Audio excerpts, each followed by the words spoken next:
Vehicle ಯಾರತ್ರ ಇರೋಲ್ಲ ಹೇಳಿ, ಮನೆಗೊಂದು ಕಾರು, ಮನೆ ಮಂದಿಗೆಲ್ಲ ಬೈಕನ್ನ ಇಟ್ಕೊಂಡಿರ್ತಾರೆ. ಬೆಂಗಳೂರಲ್ಲಂತೂ ಮನೆಗೆರಡು ಕಾರು ಮಾಮೂಲಿ ಅಂತ ಕಾಲ ಇದು. ಆದ್ರೆ ಇಂಧನದ ರೇಟ್ ಮಾತ್ರ ದಿನೇ ದಿನೇ ಹನುಮಂತನ ಬಾಲದ ರೀತಿ ಬೆಳೆಯುತ್ತಲೇ ಇದೆ.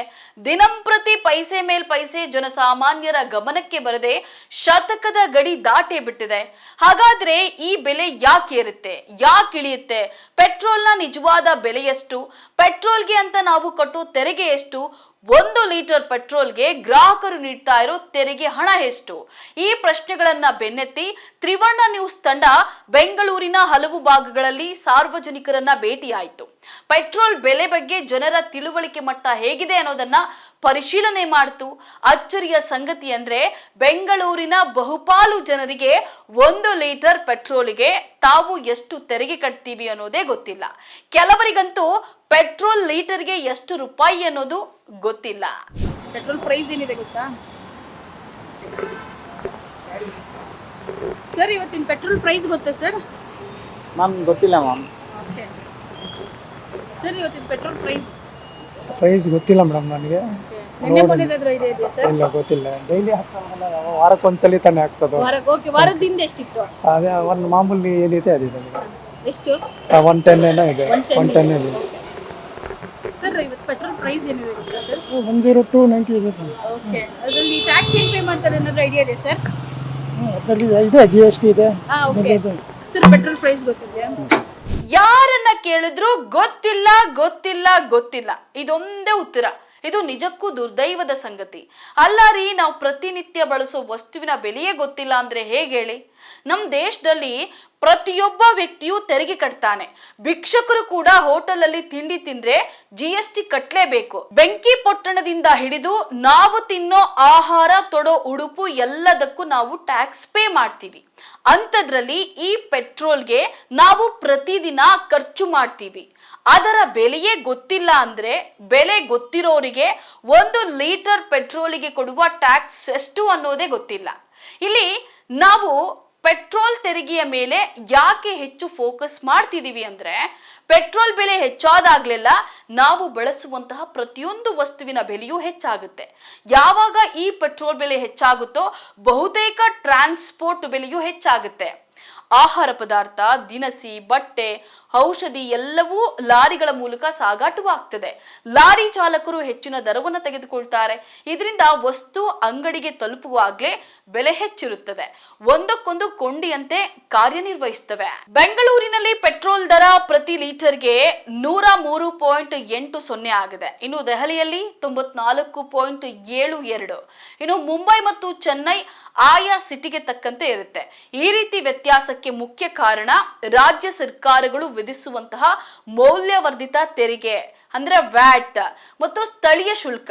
ಅಂತಾರಾಷ್ಟ್ರೀಯ ಮಾರುಕಟ್ಟೆಯಲ್ಲಿ ಕಚ್ಚಾ ತೈಲದ ಬೆಲೆಯ ಏರಿಳಿತವು ಇದರ ಮೇಲೆ ಪರಿಣಾಮವನ್ನು ಬೀರುತ್ತಿದೆ.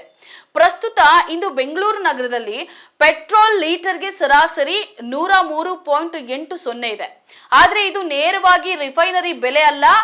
ಈ ಬೆಲೆಯೊಳಗೆ ಹಲವಾರು ಅಂಶಗಳು ಸೇರಿರುತ್ತವೆ. ಈಗ ಗ್ರಾಹಕರು 1 ಲೀಟರ್ ಇಂಧನವನ್ನ, ಫಾರ್ ಎಕ್ಸಾಂಪಲ್ ಪೆಟ್ರೋಲ್ ಅನ್ನ ಖರೀದಿಸ್ತಿದೀವಿ ಅಂದ್ರೆ ಅದರ ಆಕ್ಚುಯಲ್ ಪ್ರೈಸ್ ಎಷ್ಟು, ಅಲ್ಲದೆ ಅದಕ್ಕೆ ಸೆಂಟ್ರಲ್ ಮತ್ತು ಸ್ಟೇಟ್ ಗೌರ್ಮೆಂಟ್ಗಳು ಎಷ್ಟು ತೆರಿಗೆಯನ್ನ ವಿಧಿಸ್ತವೆ, ಅದಕ್ಕೆ ಡೀಲರ್ಗಳ ಕಮಿಷನ್ ಸಹ ಇರುತ್ತೆ. ಅದನ್ನ ಒಂದು ಚಾರ್ಟ್ ಮೂಲಕ ಎಕ್ಸ್ಪ್ಲೈನ್ ಮಾಡ್ತೀನಿ ನೋಡಿ. ರಿಫೈನರಿ ಬೆಲೆ 43 ರೂಪಾಯಿ. ಇನ್ನು ಎಕ್ಸೈಸ್ ಡ್ಯೂಟಿ ಅಂದ್ರೆ ಕೇಂದ್ರ ಸರ್ಕಾರ ವಿಧಿಸುವಂತಹ ಟ್ಯಾಕ್ಸ್ 19.90. ಇನ್ನು ಕರ್ನಾಟಕ ಸರ್ಕಾರ ವಿಧಿಸುವಂತಹ ಟ್ಯಾಕ್ಸ್ 35%. ಅದನ್ನ ರೂಪಾಯಿಗೆ ಕನ್ವರ್ಟ್ ಮಾಡಿದ್ರೆ ಅದು 34.60. ಇನ್ನು ಡೀಲರ್ ಕಮಿಷನ್ ಸಹ ಇರುತ್ತೆ, ಅದು 4.48 ಅಂದ್ರೆ 4.5 ರೂಪಾಯಿ.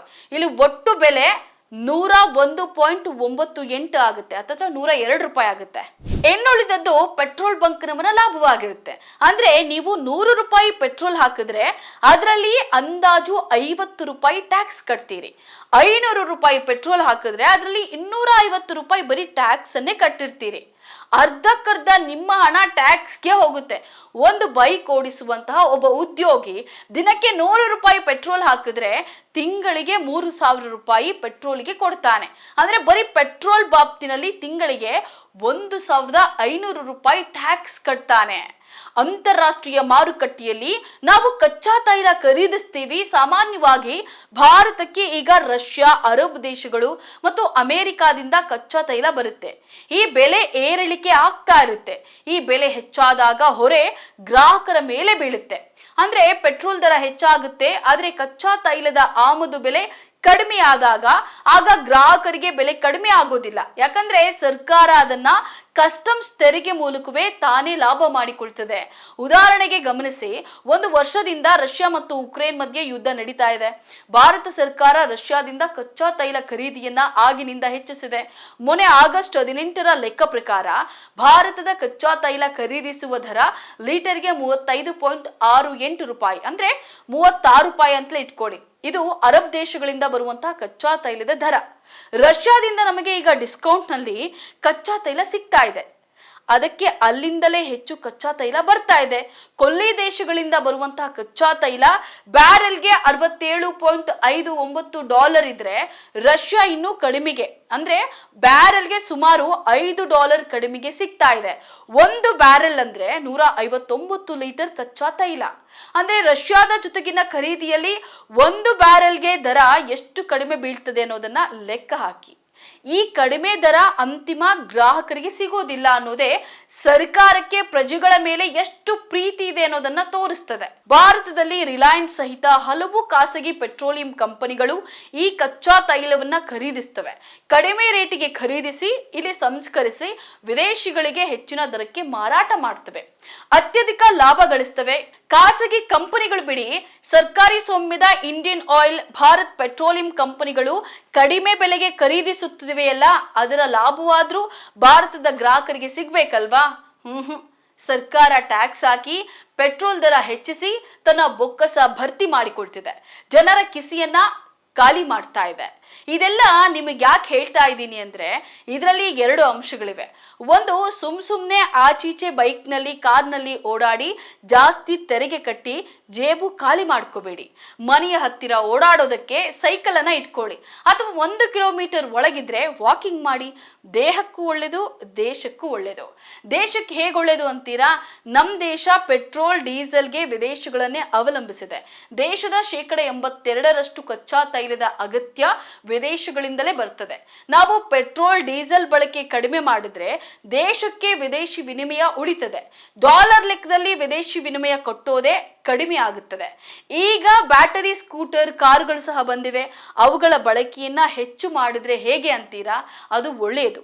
ಪೆಟ್ರೋಲ್ ಡೀಸೆಲ್ ನಿಂದ ಆಗುವ ಪರಿಸರ ಮಾಲಿನ್ಯವು ಗಮನಾರ್ಹ ಪ್ರಮಾಣದಲ್ಲಿ ತಗ್ಗುತ್ತದೆ. ನಿಮ್ಮ ಆರೋಗ್ಯಕ್ಕೂ ಒಳ್ಳೆಯದು, ದೇಶದ ಆರೋಗ್ಯಕ್ಕೂ ಒಳ್ಳೆಯದು.